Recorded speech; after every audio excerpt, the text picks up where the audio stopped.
body's yearning wherever you wanna go. I'm gonna walk by your side for everything I'm worth.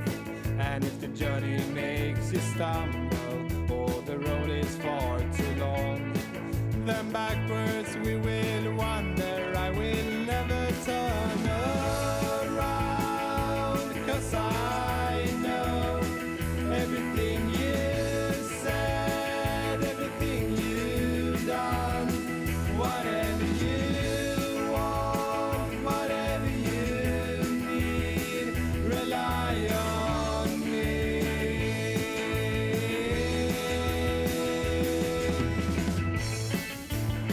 Rely on me. Good morning, ladies and gentlemen. My name is Craig Lockhart. I'm the lead host of the Recruiter Podcast and the youngest man in the car business. Good morning and welcome to the show. We appreciate you. Beginning today, treat everyone you meet, friend or foe, loved one or stranger, as if they were going to be dead at midnight. Extend to each person, no matter how trivial the contact, all the care and kindness and understanding and love that you can muster, and do it with no thought of any reward. Written by Og Mandino, Rule 10 from the book A Better Way to Live. And that's what our program's going to be about today. And before we get into it, I would appreciate if you guys would hit that share button, share it to your timeline, share it to groups. And let's make this thing as important as it is, especially in today's world. Adam, the millionaire producer from All Systems Go AV, and I were talking just prior to the podcast. Good morning, Adam, by the way. Good morning, Craig. How are you, my friend? Doing fantastic. How are you? I'm good, mostly. And Adam and I, we pretty much solved all the world's problems. We were talking about social media, Twitter, the way people act, conspiracy theories, aliens, politics. What else did we cover? We didn't touch on sports. Oh, sports. Yeah, also. we didn't. Pretty much Dude, everything else. What is your opinion on sport? My opinion, big blanket statement. I don't see it happening. I do not see any full season. I think the only hope of any full season might be Major League Baseball. I don't know, man. I don't see it. I just don't see it. I am going with the notion that it's going to happen until they say it's not. Yeah. I'm just going to believe it's Yeah. going to happen. I'm going to go about my day. Yeah. Like this weekend, there's going to be baseball. There's going to be real baseball. Yeah, it's cool. And next week, there's going to be basketball, hockey. Yeah. Until they say otherwise. Yeah, I guess. It's a real litmus test, I guess, if you will, for society. I guess if this works and the precautions that they've taken and this and that, I mean, they've gone way overboard. Not overboard. That's they've done everything that can be done, man. I mean, the testing policies and so forth. I wish they could do it in some other areas of our lives. My oldest daughter happens to be a school teacher, and I know school teachers get a lot of heat, but my daughter is one, so it's I look at it a little differently. I wish they'd make things safer for her and for schools. I don't know how to do it. Look, obviously, they don't even know how to do it yet, but some crazy stuff out there. And it's part of the reason I wanted to go over Rule 10 today and talk about this based on how crazy our world is right now. And it's pretty crazy. You don't know who to believe. Social media is a complete chaotic train wreck. It's, I mean, I really think, and Adam and I talked briefly about this before we started the podcast, that, you know, you're not going to change somebody's mind. You know, someone left-leaning, you might change a centrist, but somebody that's far left is not going to change somebody that's far right or vice versa. You're not going to turn, well, I guess that's not true. liberals do turn into conservatives and vice versa, I suppose, or independents or what have you. But with the way that social media is so mean, so brutal,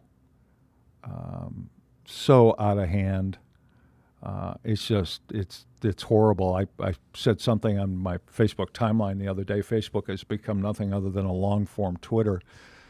It's disgusting to me to see, to watch people argue and the mean things that they say to each other. And, and I know Adam and I talked a little bit about, I made mention to the fact that, people would not say these kind of things to your face, but as an egg on Twitter or even a person, or have some sort of avatar up and 60 followers, they troll everybody.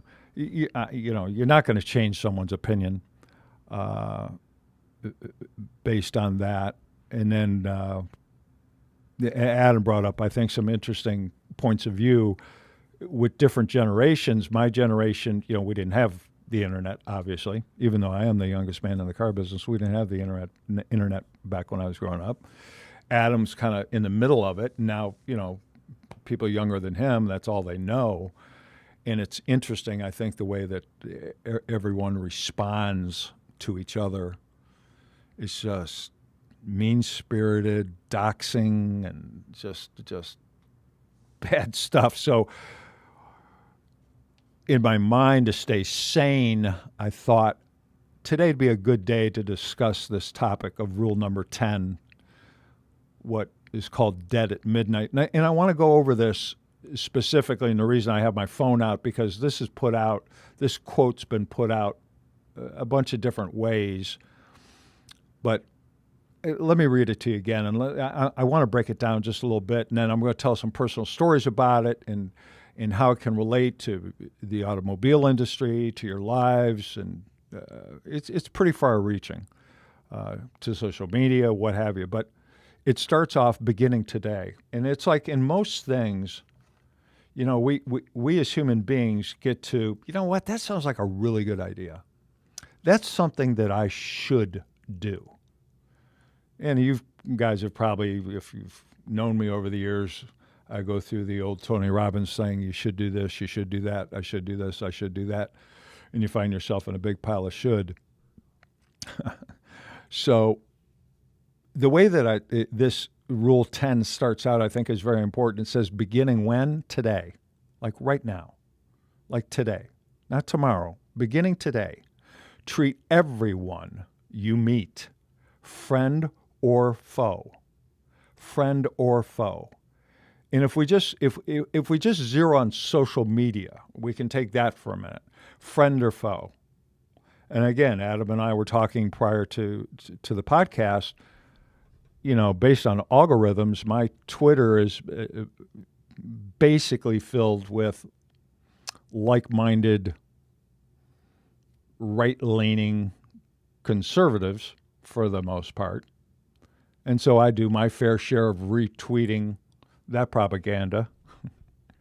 And then, then you get all the hate from the other side. So I don't know if you consider that a foe or just someone out there in the ether of what is the internet. But friend or foe, treat everyone you meet, friend or foe, loved one or stranger. You walk into a Wawa, clerk at a hotel desk, someone at an airline ticket counter, although that's happening less and less and less, unfortunately. A stranger, someone you pass on the road, cuts you off. It's the internet's kind of like the road rage kind of thing for a little bit. Frankly, chances are, again, you're both out of cars and you're in a different environment. You're not going to be flipping somebody off, yelling and screaming at them and hitting your brakes, trying to cause an accident. You're just going to go about your business and be a regular human being. But loved one or stranger, as if they were going to be dead tonight at midnight. So in other words, a friend, a foe, a loved one, or stranger, they don't know this is about to happen. But 13 hours from now, they're going to expire from the planet, dead at midnight. And what a shame that would be. And wouldn't we, in fact, as right thinking and right feeling and morally correct human beings, treat that person with more care, kindness, consideration, and love? You know, love's a word that gets passed around a lot. You know, it's really easy to say. It's really easy to say that online. Hey, I love you, dude. Love you, man. Hey, much love. Man, I love that. Love you. Love's a strong word. Love's important. Real important. So, if we knew some person,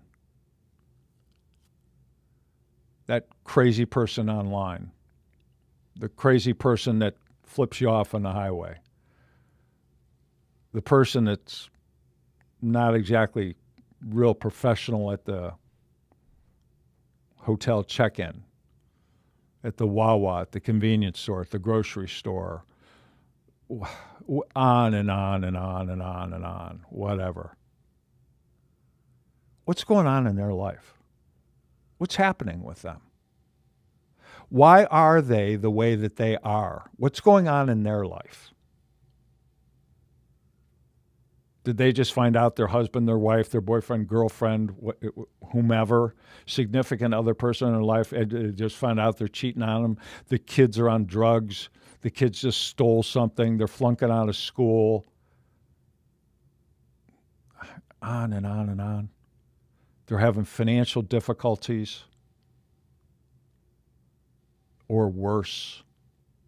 What's going on in their life? And they say or do something. And what do? We react with meanness. We react with just horrible stuff in a lot of cases. In a lot of cases. But what if they were going to be dead tonight at midnight?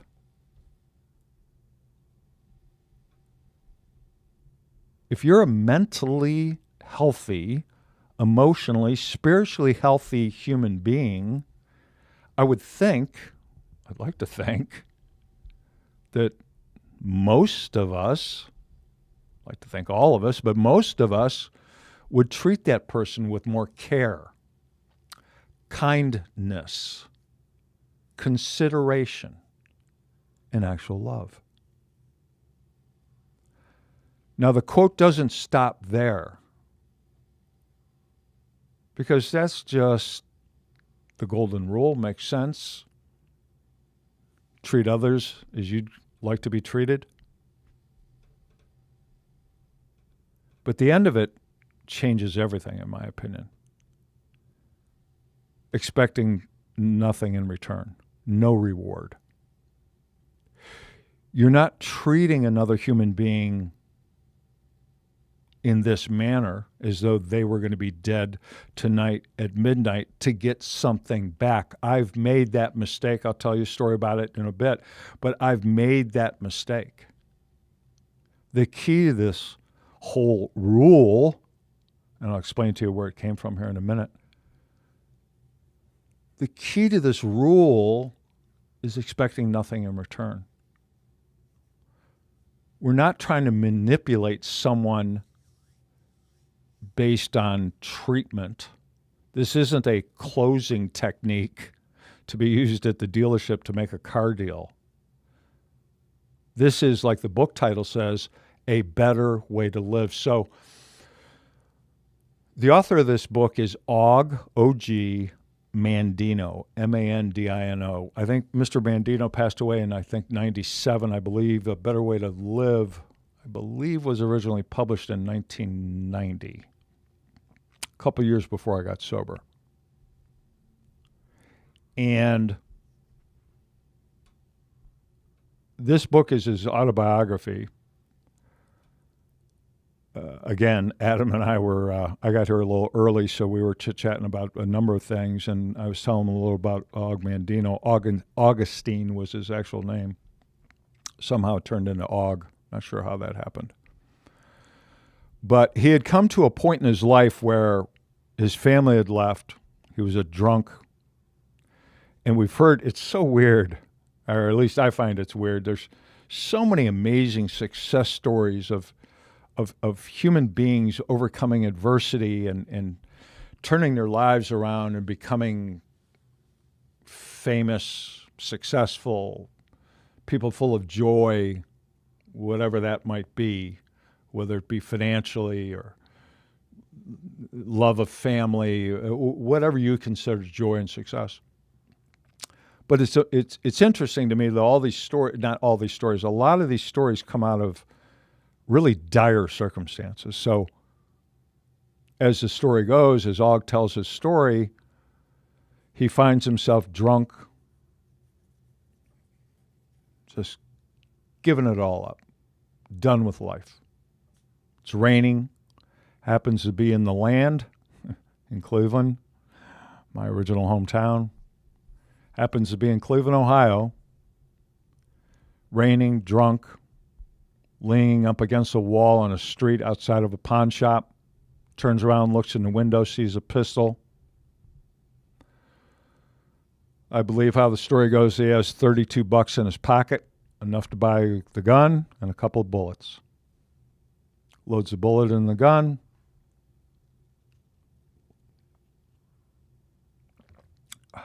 Dramatic pause while I drink water. And fortunately for the world, for himself and his family, he did not finish that act. Og Mandino went on to become a world-famous writer. Has written in, I don't know, I've read them all. I mean, literally every single one of his books. There's probably 13, 14 of them, all bestsellers. He has sold millions and millions of books. Greatest salesman in the world, a lot of you might be aware of. At the end of the book, there's, I forget how many, 10, 12 scrolls that you read for 30 days. In the book, A Better Way to Live, which is, again, his autobiography, there's 17 rules. One of them, I forget, it might be 13. Today I will face today with love in my heart, stuff like that. And you read them for 13 days. I think the story around Dead at Midnight was that Og was on a book tour and had come into a city, I forget the city, and a cab driver picked him up, and Og said, you know, I have a lot of different radio and TV interviews to do today. Would you, take me around town, spend the day with me? And, he'd pay him accordingly. This guy said, sure. And I believe the way, as I recall the story goes, it was coming near the end of the day, and Og invited the cabbie to come into the television studio to watch this person interview him. And no one had ever treated this cabbie this way before. And he was very appreciative, life-changing to him, that a man of this stature would invite a cabbie into this television studio to watch this interview. It was very impactful to him, and he was very appreciative. And that was kind of the whole Dead at Midnight thing. Think about it for a minute. Think about your private life for a minute. We can start there. Did you just recently have an argument, a fight, a disagreement with someone that you care about? A friend, a loved one. Or, on the other hand, a foe or a stranger. Did it happen 15 minutes ago, an hour ago, yesterday, last week, 5 years ago, 20 years ago? You carrying that around with you? What if we knew that that person that you had an argument with, a disagreement with, bad feelings, thoughts about an hour ago, what if that person, heaven forbid, knock on wood, was going to be dead tonight at midnight? Shouldn't that change your feelings about the situation? Wouldn't you, again, if you're a right-thinking, emotionally stable human being, wouldn't you go to that person and try to make amends? Try to make it right? Wouldn't you? Shouldn't we do that? I think it's a must instead of a should. And not to get anything back, because that doesn't work. Years ago, when this was brought to my attention, and again, I'll get to how that happened, the very first person I was going to, air quotes, try this out on was my children's mother. Her and I did not get along as well as we should have and do today. And for good reason. I was pretty much of a knucklehead. So I found out about this, Dead at Midnight, Rule 10, read the book several times. So I go to her, make my amends, try to think, she's the mother of my children. You know, that's a big deal.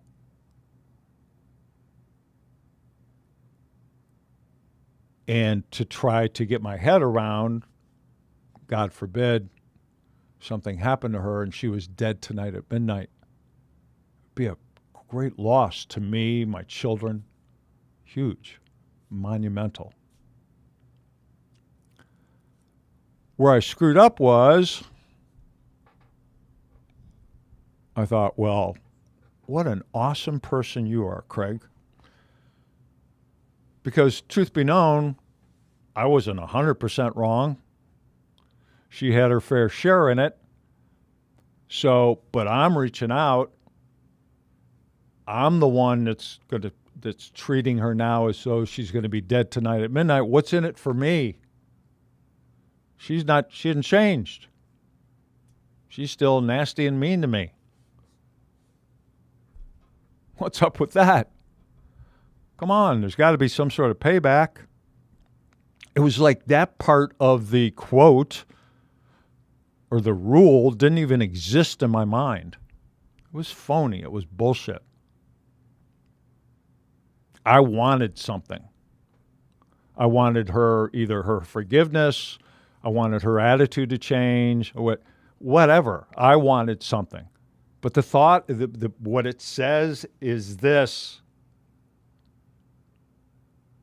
with all the understanding and love that you can muster, and do it with no thought of any reward. I was looking for a reward. That's not the way it works. You just do it because it's a better way to live.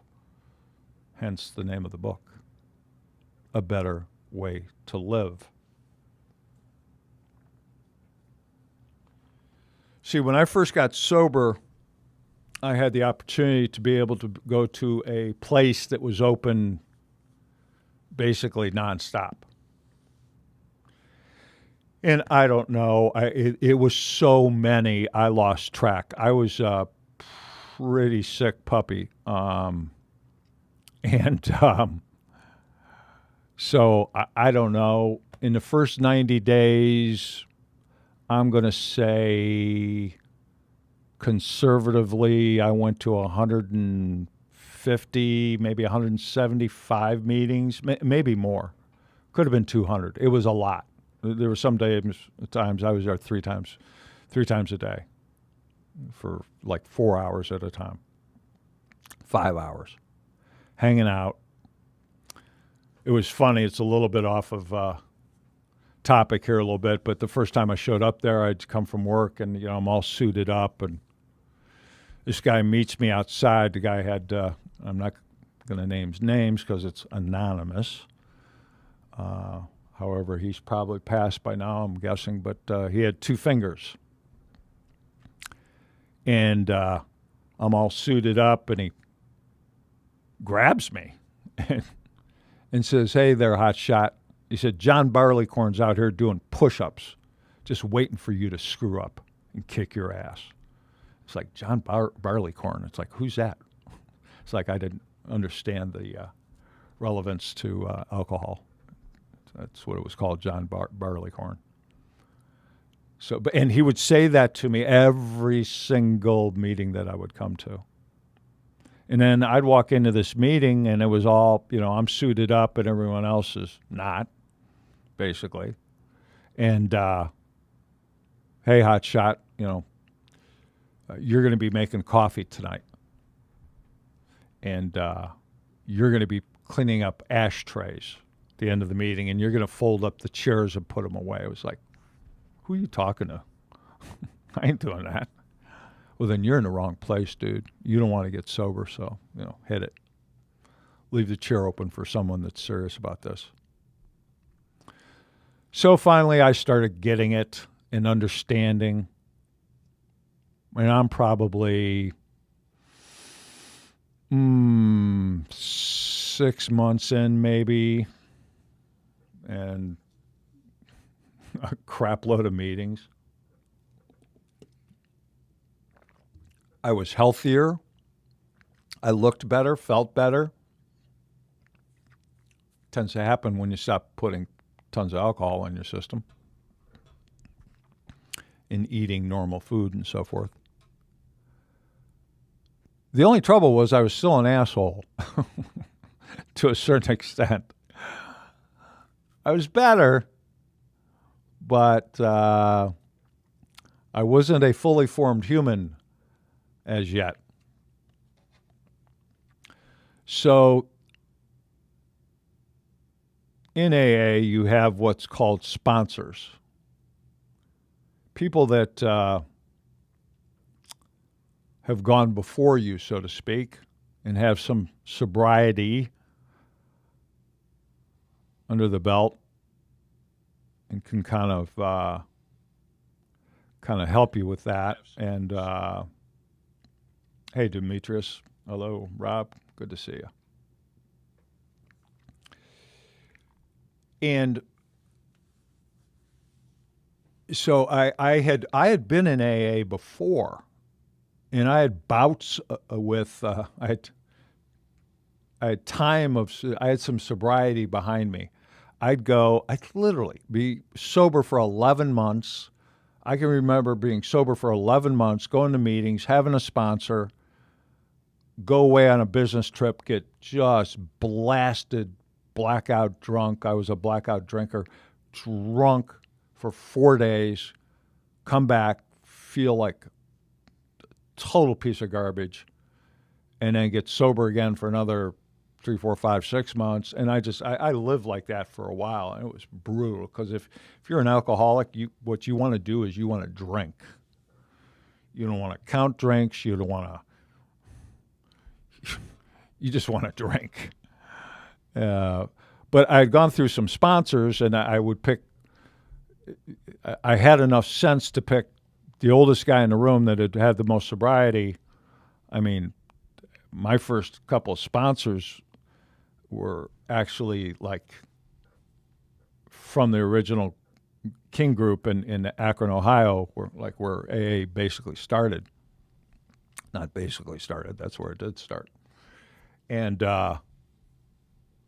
these guys had passed away, so I was on my, third or fourth sponsor. But anyhow, this guy says, "Look, I have a book for you to read, because you're sober, but you're still an asshole. And we're not getting through to you. Maybe this will help. Can you read? Do you like to read? I said, yeah, I can read. Yeah, and I enjoy reading, if it's a good book. So he handed me a copy of A Better Way to Live. He said, I want you to read the book, get your mind around this guy's life story, and then at the end of the book, there's 17 rules to live by. I want you to focus in specifically on one called Rule 10. And I'd like you to read it several times, and I want you to write it down longhand so you don't forget it. And start treating people that way. Really legitimately treating people like this Rule 10. And I hadn't read it yet, so I had no idea. So I was like, oh, yeah, okay, no problem. I can do that. And I did, and it was head full of A and a belly full of alcohol, deadly combo. Yeah. So, I would venture to say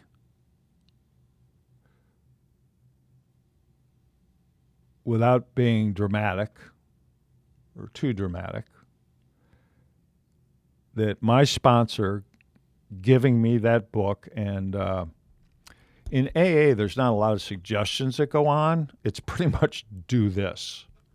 There's not a lot of selling going on. It's like, do it or don't. I don't care. If you want to stay sober, do this. If you don't, beat it. You're taking up space. Using air, oxygen. At least been my experience, which for me I needed, frankly. So he gives me this book and I read it. And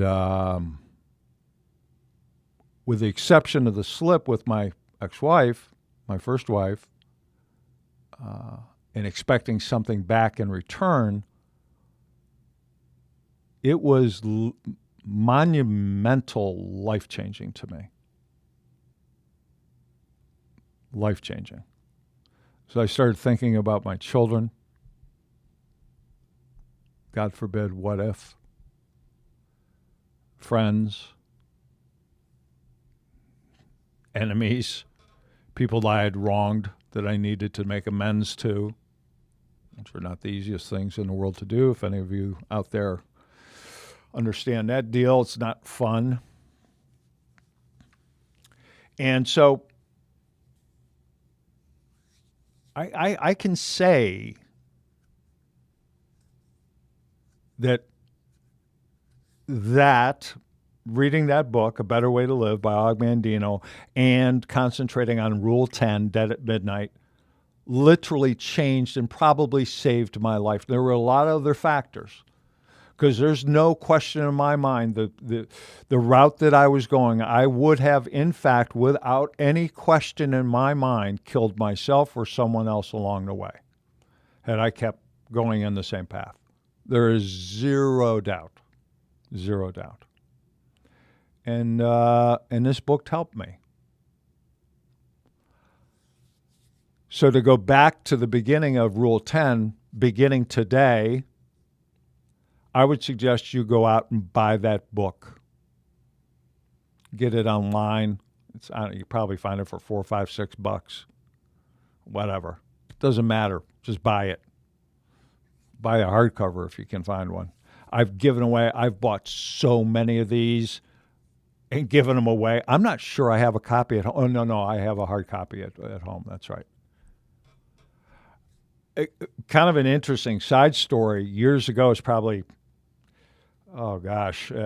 probably 16, 17, maybe 18 years ago. I don't know, Ernie, you maybe can help with this. When we owned that property in Pleasantville, there actually is a Pleasantville, New Jersey, and we bought a really cool old home there and refurbished it and made that in our offices. It was pretty big. We had 20-some people in there.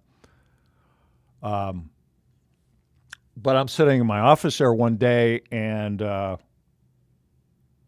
get a call, and my employee says it's Dave Blanchard, the CEO of Og Mandino Industries. Now, Og had passed by this time, and Dave Blanchard, you guys can Google him. He's also a best-selling author, pretty famous guy, and he's on the phone wanting to speak to me, and my mind races and goes, oh, man, what have I done something illegal? Did I do something wrong? Like, what? We're just telling people about Dead at Midnight.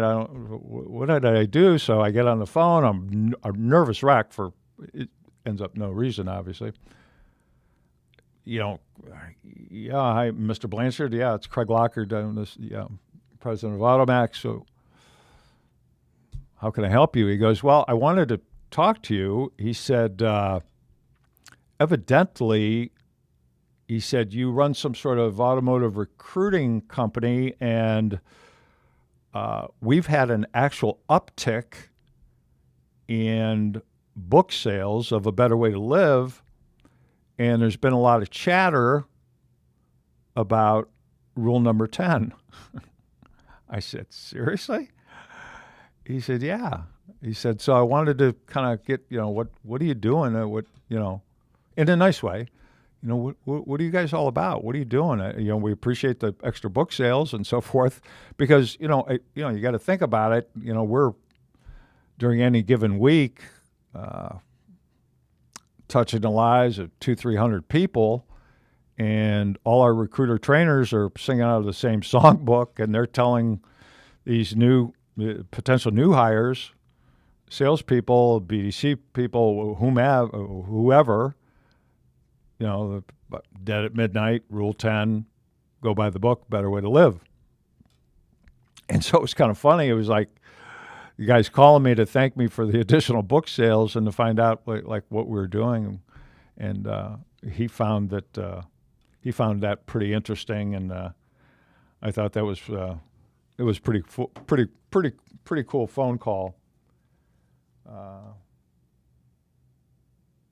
Pretty cool phone call. See, when I first started AutoMax, there were several principles that I wanted to try to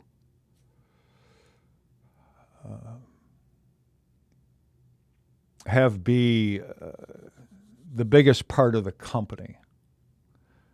When you're an entrepreneur and you start a company, obviously one of the goals that you have, one of the outcomes that you'd like to achieve is to make money. That has to be in there for sure. But there's a lot of different ways to make money. You can sell drugs illegally.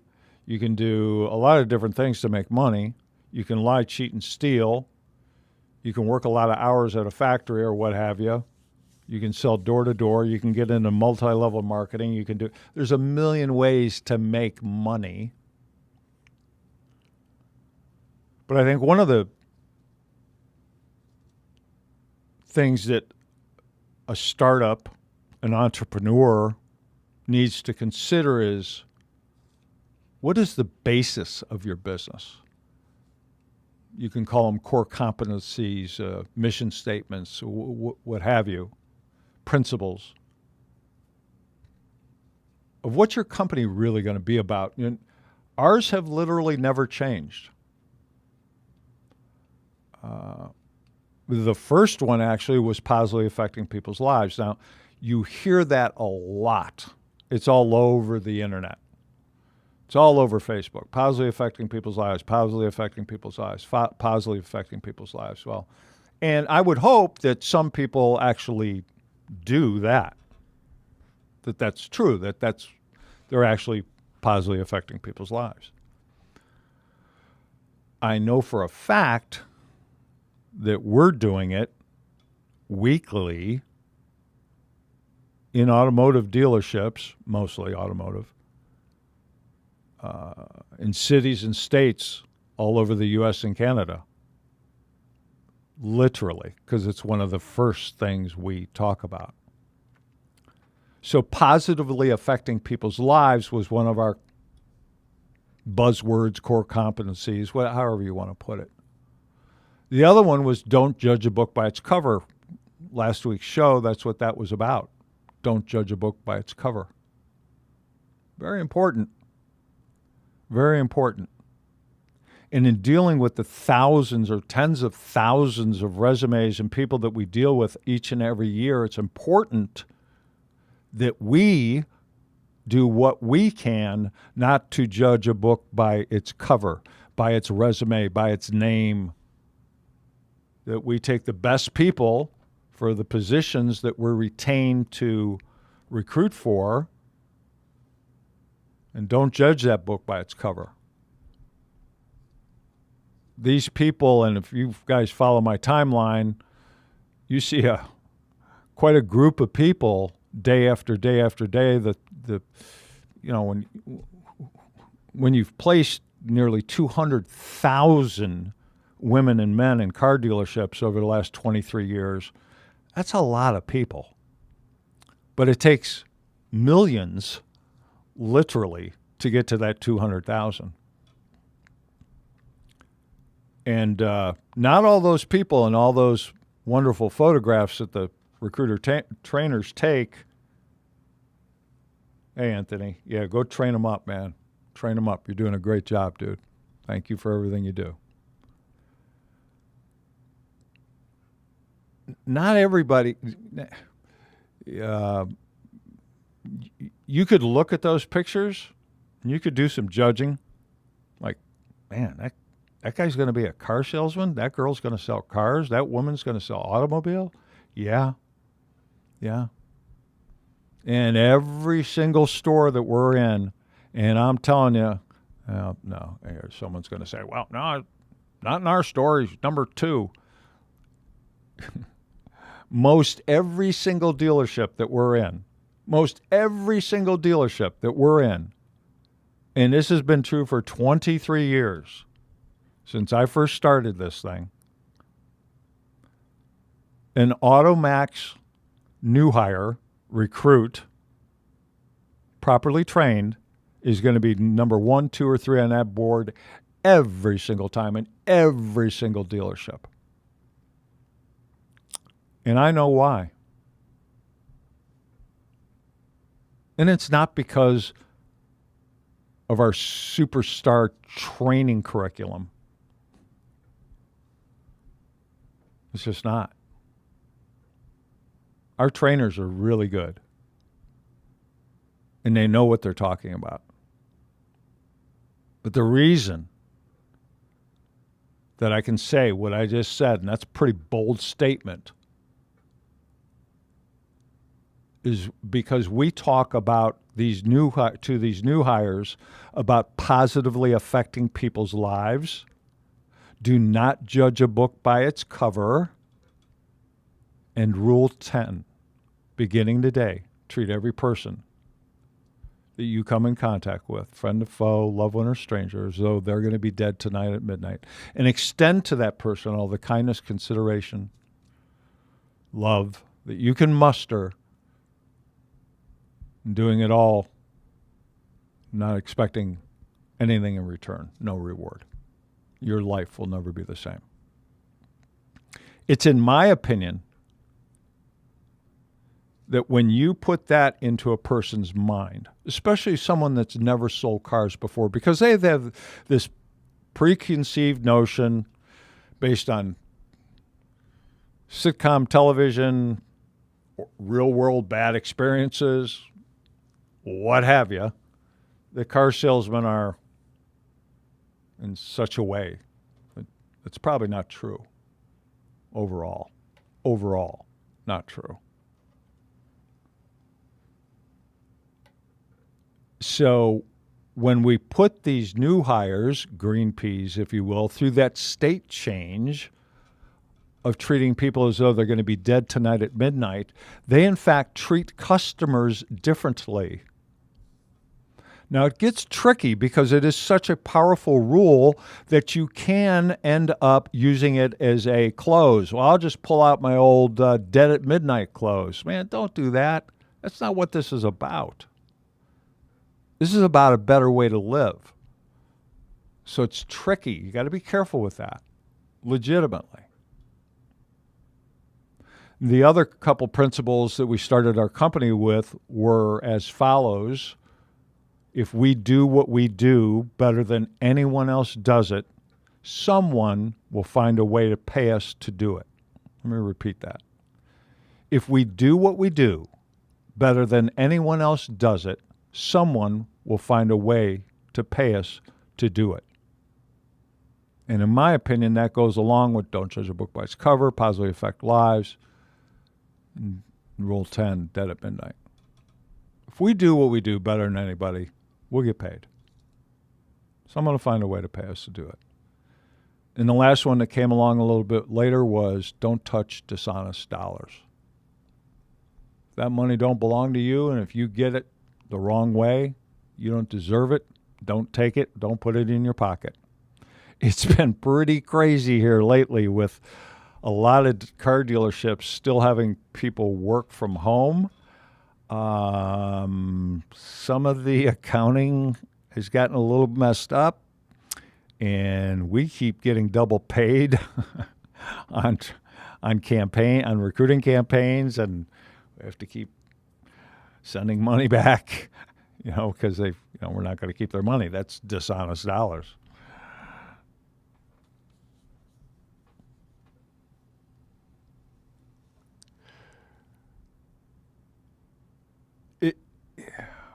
I feel this is really important. I feel that this is really important right now. Our country's a mess. Duh, Craig. People are fighting, saying horrible things to each other. Horrible. You don't have to look far. Go through your timeline on Facebook. I don't care how your algorithm is set up. You're going to see somebody fighting with somebody about something, and ain't nobody changing anybody's mind. Twitter's even worse. It's a cesspool.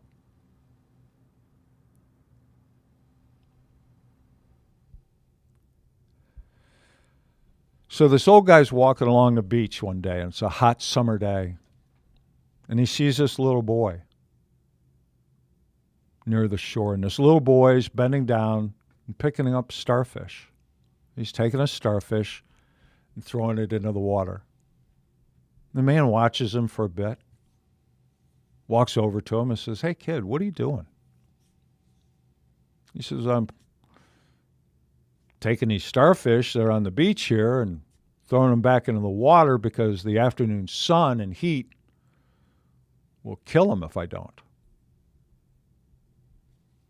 And the guy says to him, "Well, kid, that's awesome, but, dude, there's, millions of beaches and billions upon billions of starfish. How is your small effort going to make any difference at all?" And the little boy bends down, picks up a starfish, throws it in the water, and looks at the man, says it made a difference to that one.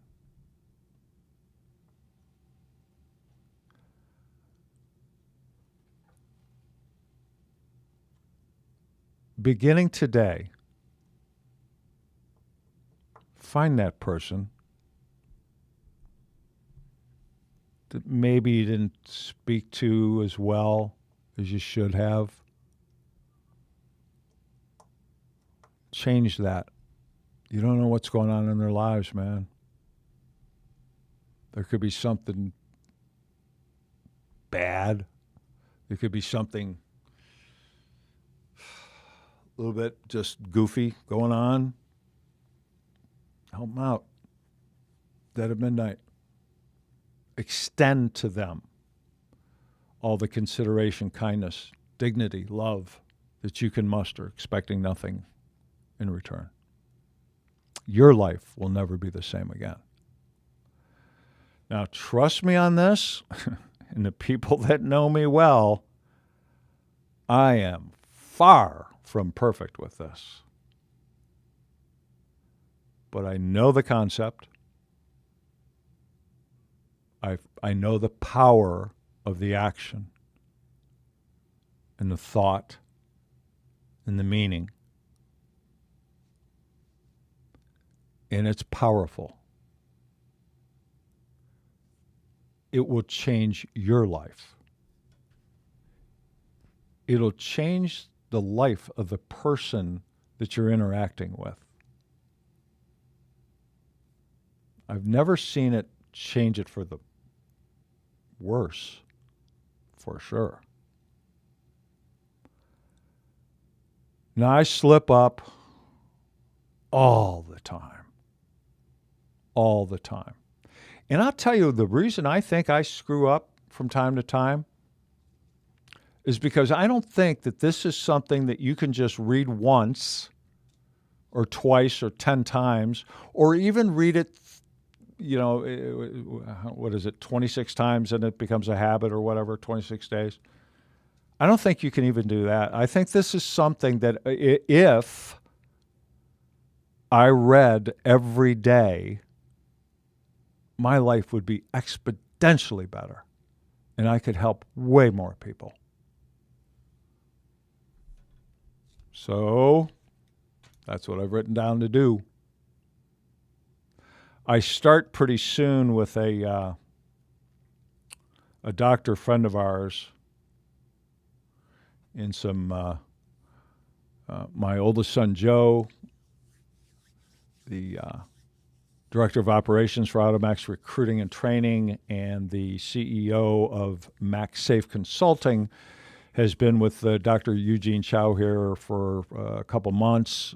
Troy Spring, the CEO of Dealer World, a dealer principal client of ours, is going to start with Dr. Eugene here pretty soon. As a matter of fact, I have a call with him tomorrow, but it's actually about some of the equipment that's involved in this neuro brain hacking, for lack of a better way to put it.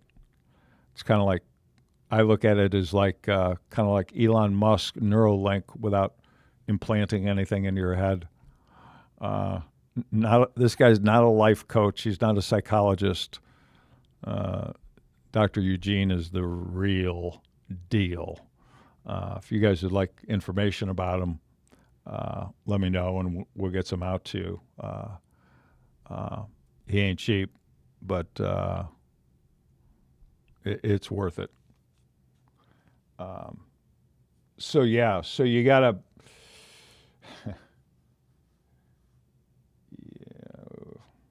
it's something that needs to be gone over a lot, all the time.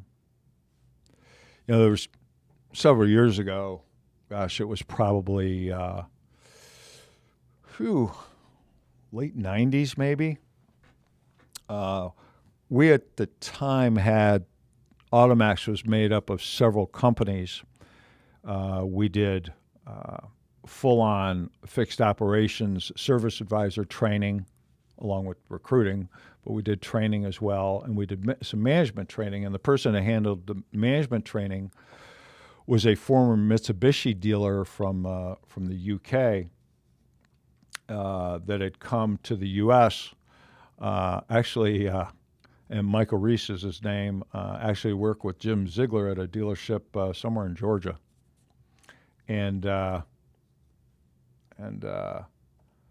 So he had set up a meeting for us in the UK with a big shot at Mitsubishi. So it was kind of a big deal. So we, several of us, hop on a plane and we're going to go to the United Kingdom. Excuse me.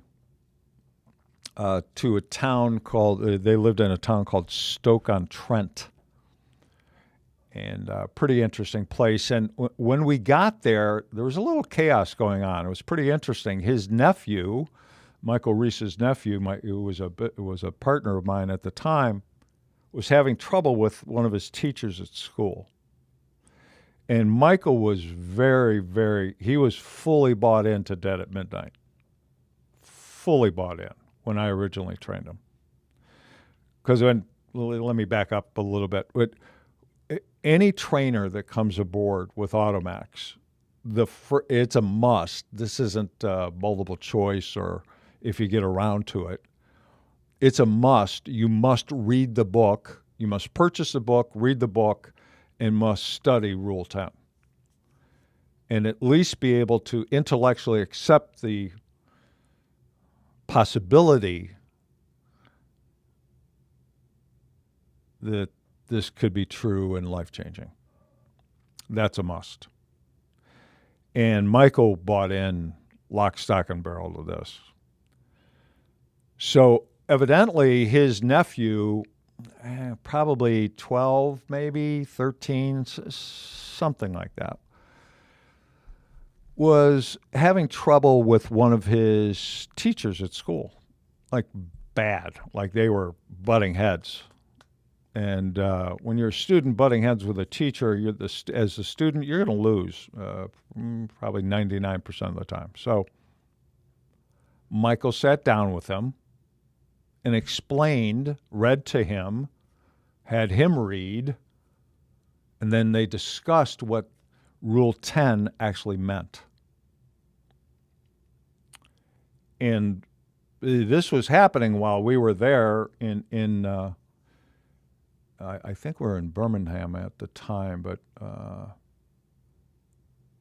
think that's where his nephew lived, or Manchester perhaps, regardless.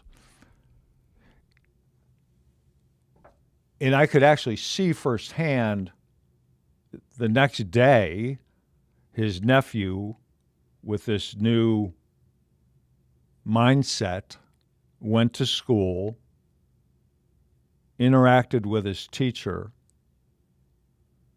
and got the whole mess straightened out, strictly because of Rule 10, dead at midnight. A 12-year-old. A 12-year-old. If a 12-year-old can do that with a teacher, can't we? Shouldn't we? Beginning today? Is there any reason we can't do that?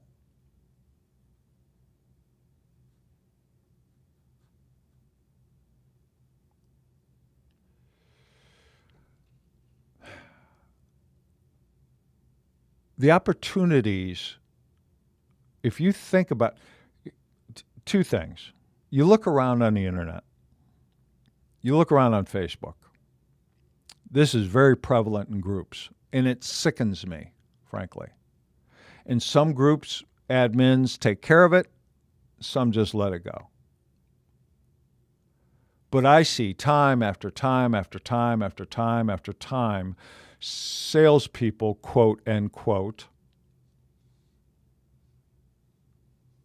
talk horribly about customers. How stupid they are, how ignorant they are, can't they do math? They were mean, they were horrible, they were this, they were that. So when they did this, I did that, and ha, ha, ha, na, na, na, na, na, I win.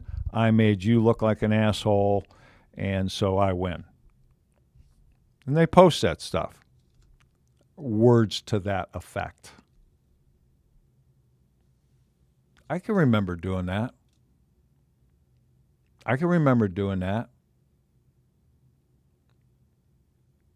If the customer got off course or off our process and was not nice to me, the car salesman, oh, there'd be hell to pay, man. And I'd make him or her look like an absolute moron. And then they'd leave, obviously, and we'd high five on the showroom floor because, well, I showed him.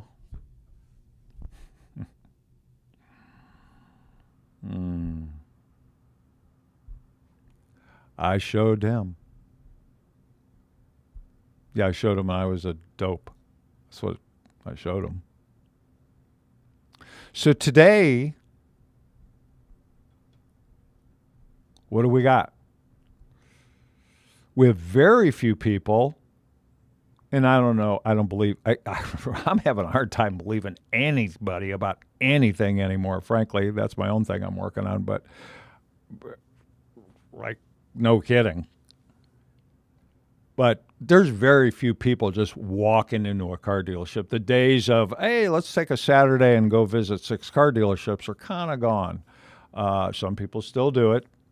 So there are some There is some walk-in traffic.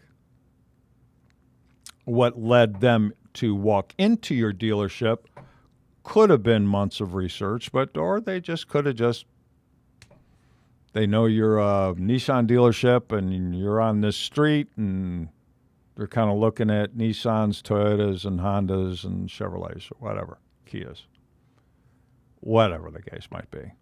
But at any rate, so you have that customer, potential customer. You have an enormous amount of customers, and those leads are coming into you via email or phone call into your BDC, internet department, cradle to grave sales floor, however you want to put it. But those leads are coming in via email, text, phone, what have you. Wouldn't it be a wonderful world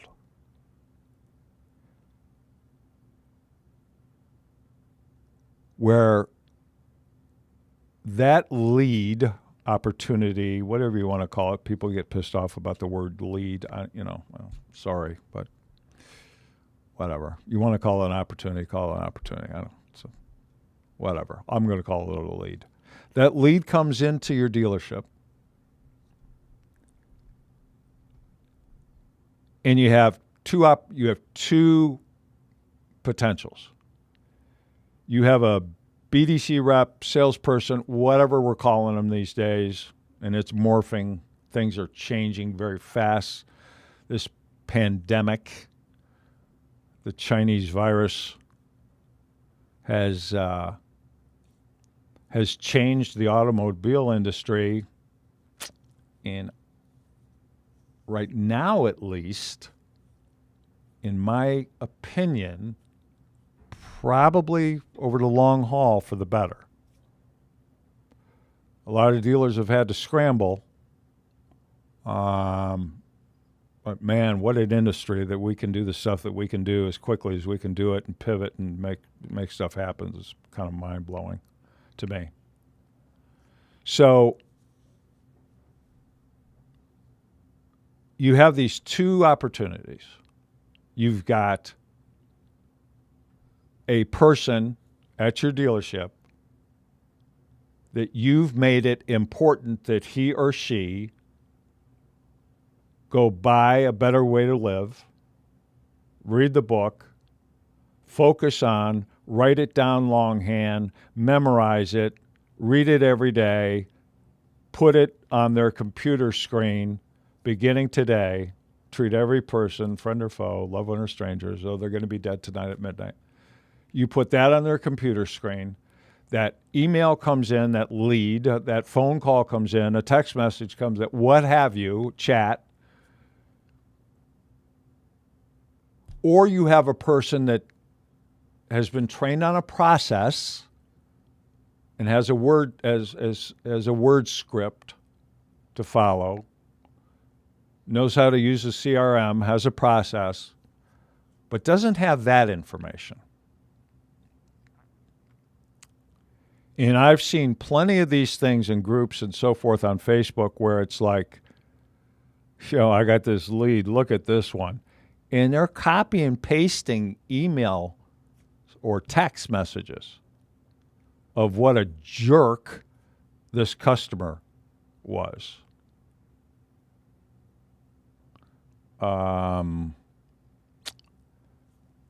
That's like in the old days. This might be a little funny, but that's like in the old days. We used to have bets if we could get a person to get in the trunk of a car and close the trunk of the car on the showroom floor. We'd have bets, and I'd win 90% of those bets. Salesman would say, I bet you can't get that guy in the trunk of a car or in the trunk and close the trunk. So, okay, what do you got? How much you guys want to bet? And they name a figure. Little did they know that I'd go up to the customer and say, look, here's what's going to happen. I'm going to ask you to get into the trunk of the car. There's X amount of dollars been put up for the salesman. They don't believe that I can get you to get into the trunk of the car and close the trunk. You do that for me, I'll give you half the money. The sales were so stupid. They didn't know that I was setting it all up and splitting the money with them was found money to me. So, but those are the kind of things that we did. You know, you make fun of the customer, man. Make fun of the customer. The customer, the client, is a person under our protection, not to be manipulated and used. A client is a person under our protection. So what if the salesperson, cradle to grave, internet salesperson, BDC, whatever you want to call them, whatever you call them at your dealership, product concierge, all the interesting names you folks call salespeople today.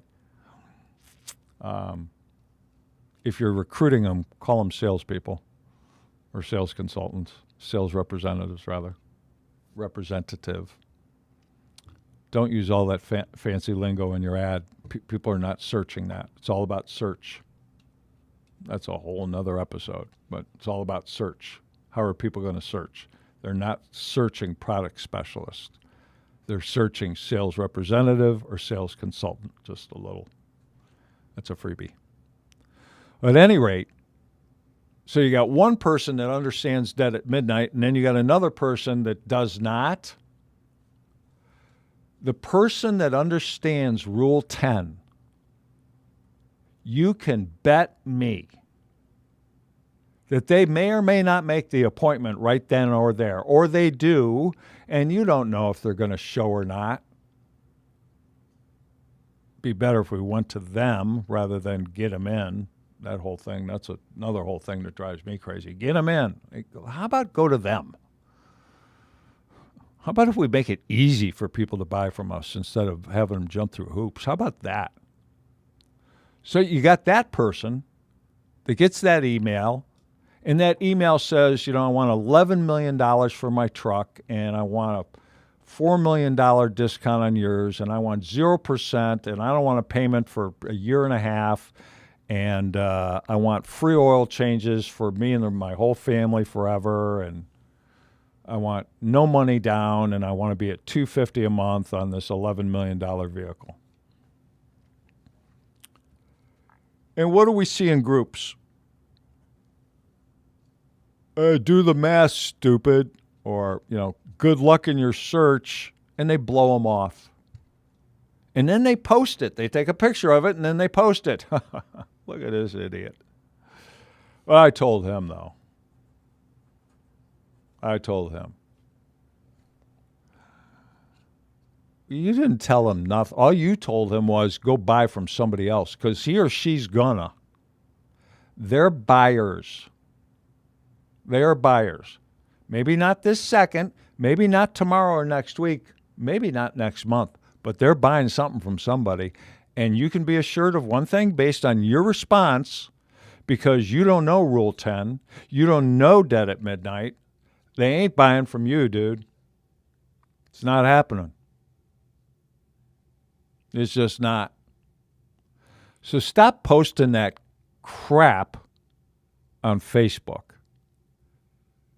Because you could be affecting someone in a negative way that's just starting out in the business and doesn't want to be like you. They want to do things the right way. They want to treat people as though they're going to be dead tonight at midnight. So when you're on that phone script that you've been given, and it's awesome, and there's some awesome, and I know a lot of them, awesome phone trainers, awesome BDC trainers, awesome. I mean, awesome ones, really good ones, really good. And that's great. You should have a script. You should know where you're going. But right next to that script, man, you got to have Rule 10. You got to have Rule 10. Because these people, they don't know. They think we're all out to get them. A lot of them do. And they want to get as much information as they can from you and get out of the situation, whether it be an email, a text, a phone call, a chat, and go on to the next one. That hasn't changed in the million years I've been in the car business. They want to get your info, get out, get some more info, get out, get some more info, and then sit down, take a deep breath, and make a decision. All right, makes sense. But what if all your sales staff, what if you as a salesperson, what if you as a human are running your family or running your business or running your business life or running your office in such a manner that you're treating every person that you come in contact with as though they're going to be dead tonight at midnight? See, guy walks into a hardware store, walks up to the clerk. That's all he is a clerk. What can I help you with? Says, I need a power drill. So the clerk goes, gets him the most expensive, badass power drill with the biggest markup that he's got. And he sells it to him. That's what the guy asked for, right? Want a power drill. So that's what he did. Gave him a power drill. Bang! The salesperson banged him. Excuse me, I got to feed Dixie. Dixie's here. Dixie the Wonder Dog is here. She had a tough day yesterday. She's sleeping. She swam yesterday for hours and hours, and she chased balls. And today her old body is a little messed up. So Daddy brought her to the studio, and she's been laying here on her blanket, but I got to give her some food here. Excuse me 1 second. Want some food, sweetie? Come here. Come here. There you go, baby. Dr. Marty's, the most expensive dog food in the world, bar none. That is one spoiled hound dog. But at any rate,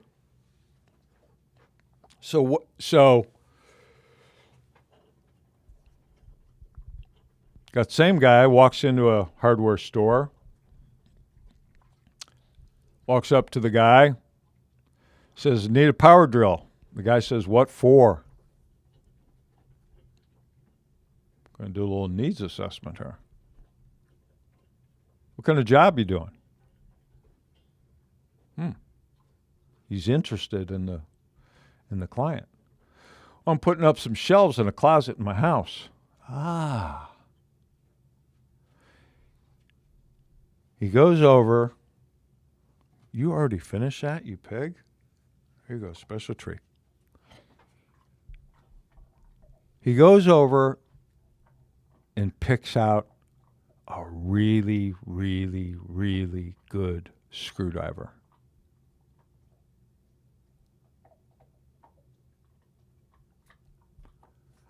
Customers for life.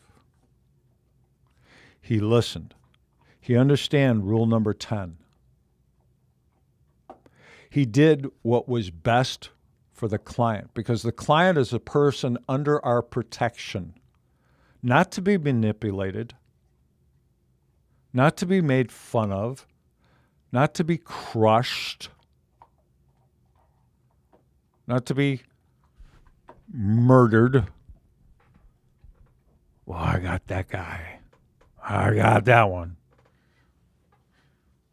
There's nothing wrong with gross, nothing wrong with profit. All for it. We do it in our business. We do it pretty successfully. All right? We don't know what we do is affordable, fast, safe, effective, with guaranteed results. But we don't kill anybody. Nothing wrong with gross. Nothing wrong with profit. I'm not saying that even a little bit. But let's do it the right way. Let's create customers for life. Do you see the difference between the guy that listened, hey, I need a power drill, bang, sells him, Godzilla the power drill for all the profit, to the difference of he walks in, I need a power drill, and the guy says, what kind of job you doing? I'm hanging shelves. Well, here's what you need, man. This is the best screwdriver that there is. the chances are that customer, that client, the person under our protection is going to come back to that hardware store time and time and time again. Because they're now a customer for life, because they feel fully protected.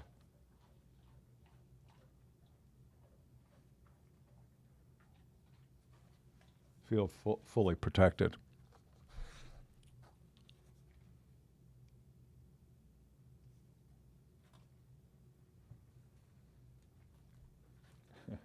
Dixie, what are you doing? All right, here, you want an alligator? We got an alligator vegetable treat here. There you go, girl. Yeah, she had a tough day yesterday.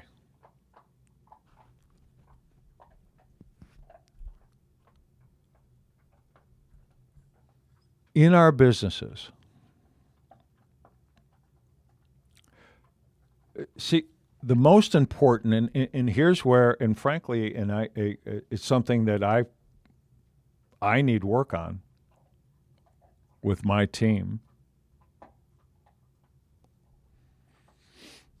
There are days where we have a unique situation. The financial crisis of 08, 09, 2010, we had several brick and mortar offices across the country. We shut them all down. We've been working from home for 10 years. 10 years.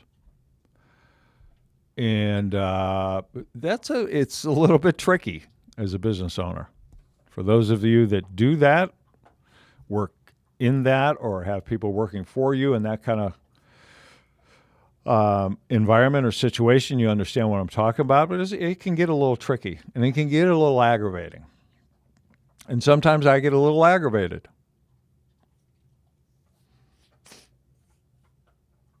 And that's when I need to remind myself about Rule 10 and dead at midnight. It's like, why isn't this getting done? Why isn't that getting done? Why isn't this happening? Why isn't that? Why is that not happening? And when you dig, you find out, there's stuff going on in people's lives, especially now. We have people working in the organization, have children. You're trying to teach the kids from home, trying to do a very important job. We do recruiting for some of the largest groups, the most influential dealerships literally in the world. There's a little plug right now for those of you who are listening. We're looking for like Superman, Supergirl, F&I managers for Paragon Honda, Paragon Acura in Queens, and a GSM. We're also looking for a tech for our buddy out in Hope, Arkansas. If you're a tech or know a tech, you want to have a chance, you want a shot at $40 an hour? Yeah, you heard me right. $40 an hour, plus retention bonuses, everything else. I've never seen a culture or pay plan like this. Reach out to us. Hope, Arkansas. It's a cute little place. It's where Bill Clinton was born, in fact. Don't hold that against him. Only kidding. All right, Dix, this is your last treat, girl. They're all gone after this. This is your last treat. So sometimes I have to, with my team, see, it's more, for those of you that are in leadership roles, it's imperative that you men and women get your heads around Rule 10, dead at midnight. It's imperative. It's crazy important that you do this. Crazy important. Now, it doesn't mean you're a milquetoast. You still have the right to run your business. And if you don't like something that's going on, and it's been discussed,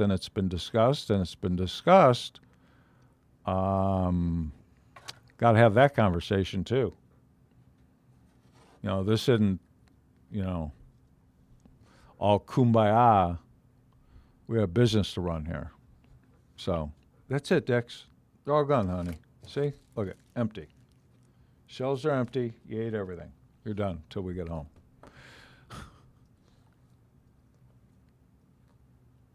But start with your team, your internal customers. They're the most important. There's no question about it. The better relationship that you have with your internal customers, your employees, your team members, the better your external customer will be treated. It's just a natural occurrence. So have them all read A Better Way to Live in Rule 10. Google it. You Google Rule 10, Dead at Midnight. Google Dead at Midnight, you're going to see a whole mess of AutoMax stuff. Like a lot of it. You go to our YouTube channel, AutoMax Recruiting. There's a whole series that I did years ago about Dead at Midnight. A whole series on it. Talks about some of this stuff that we're talking about now. It's very important. If you're in a leadership role, you have to lead that way. If you're trying this at home, that's a whole nother thing. The dynamic of a family is pretty interesting. But to treat that person, whether it's one of your children, grandchildren, spouse, ex-spouse, what have you, as though they're going to be dead tonight at midnight and expecting nothing back in return, that's a tricky deal. Well, that's hard to do. But man, I'm sure it cuts down on that going to sleep mad at each other deal quite a bit. Maybe, just maybe, depending on age group, probably cut down on grounding the kids a little bit too, perhaps. Mine were all grown by the time I figured this part of it out. And again, man, I am far from perfect. So if you're looking for perfection out of me in regard to this, ain't happening yet. It's something I'd like to try to do better at. And I think that we all can. I really think that we literally all can. So as a leader, have your defining purpose. Have your core competencies.